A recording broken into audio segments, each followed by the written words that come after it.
ಎಲ್ರಿಗೂ ನಮಸ್ಕಾರ. ನಮ್ಮ ಇಂಡಸ್ಟ್ರಿಯ ಹಿರಿಯ ಕಲಾವಿದರಿಗೆ ನಮಸ್ಕಾರ. ನಮ್ಮ ಕಾರ್ಯಕ್ರಮಕ್ಕೆ ಬಂದಿರೋ ಪ್ರತಿಯೊಬ್ಬರಿಗೂ ನಮಸ್ಕಾರ. Thank you all for being here. Bhairathi Ranagal ನನಗೆ ನನ್ನ ಕರಿಯರಲ್ಲಿ ತುಂಬ ತುಂಬ ದೊಡ್ಡ ಸಿನಿಮಾ. ಯಾಕಂದರೆ ಈ ಸಿನಿಮಾ ಮೂಲಕ ಶಿವಣ್ಣ ಅವ್ರ ಜೊತೆಗೆ ನನಗೆ ಸ್ಕ್ರೀನ್ ಶೇರ್ ಮಾಡೋಕ್ಕೆ ಅವಕಾಶ ಸಿಕ್ತು. So thank you all so much. Anushree ಈಗಷ್ಟೇ ಹೇಳಿದ್ರು ಕಣ್ಣಲ್ಲಿ ಆ್ಯಕ್ಟಿಂಗ್ ಮಾಡ್ತೀನಿ, ಅದು ನಾವು ಶಿವಣ್ಣಯಿಂದ ಕಲ್ತಿರೋದು. ಸರ್ ಇಸ್ ದ ಲೆಜೆಂಡ್ ಅದರಲ್ಲಿ. Thank you sir. ನಿಮ್ಮ ಜೊತೆಗೆ ಶೂಟ್ ಮಾಡಬೇಕಾದ್ರೆ ನಾನು ತುಂಬ ತುಂಬ ಕಲ್ತಿದ್ದೀನಿ. It's like being in acting university. ನಾನೀಗಷ್ಟೇ ಎನ್ರೋಲ್ ಆಗಿದ್ದೀನಿ. I hope I will have many more opportunities to work with you sir. Thank you so much. Geetha ma'am, ನಿಮ್ಮ ನಿರ್ಮಾಣ ಸಂಸ್ಥೆ ಜೊತೆಗೆ ಅಸೋಸಿಯೇಟ್ ಆಗಿದ್ದೀನಿ ಮೊದಲನೇ ಸತಿ. It's very early in my career. ತುಂಬ ತುಂಬ ಹೆಮ್ಮೆ ವಿಷಯ ನನಗೆ.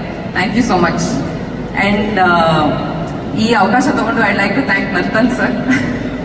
Thank you sir. ನೀವು ತುಂಬ ನನ್ನಲ್ಲಿ ನಂಬಿಕೆ ಇಟ್ಕೊಂಡು ಈ ಪಾತ್ರ ಕೊಟ್ಟಿದ್ದೀರಾ. I hope you are happy with your outcome. Thank you. ನಮ್ಮ ಇಡೀ ತಂಡಕ್ಕೆ ಥ್ಯಾಂಕ್ ಯು ಹೇಳಕ್ಕೆ ಇಷ್ಟಪಡ್ತೀನಿ.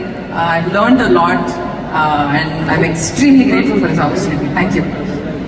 So beautiful. ರುಕ್ಮಿಣಿ, ನೀವು ಅವಾಗ ಅಲ್ಲಿ ಬಂದು ಕೂತಾಗಿಂದ ತುಂಬಾ ಜನ ಅನ್ಕೊಂತಾ ಇದ್ದಾರೆ ಈ ಮಿಲ್ಕಿ ಬ್ಯೂಟಿ ಪಕ್ಕದಲ್ಲಿ ಕೂತ್ಕೊಂಡಿರೋ ಆ ಬ್ಯೂಟಿ ಯಾರು ಅಂತ ಹೇಳಿ. ಅವ್ರ ರುಕ್ಮಿಣಿ ಅವರ ಸಿಸ್ಟರ್, ಅವರು ಅವರ ತಂಗಿ ರಾಘು ಅಲ್ಲ, ತಂಗಿ ಅಲ್ಲ, ಅವರ ತಾಯಿ. ಇಂಥ ಬ್ಯೂಟಿಫುಲ್ ಹೀರೋಯಿನ್ ನಮಗಾಗಿ ಕೊಟ್ಟಂತ ರಿಯಲ್ ಪ್ರೊಡ್ಯೂಸರ್ ಅವರು. ಮೇಡಮ್, ನಿಮಗೂ ಕೂಡ ಆತ್ಮೀಯವಾದ ಸ್ವಾಗತ ನಮ್ಮ ಕಾರ್ಯಕ್ರಮಕ್ಕೆ. She is so beautiful. Thank you so much. ಅವ್ರ ಪರವಾಗಿ thank you so much. Thank you Rukmini.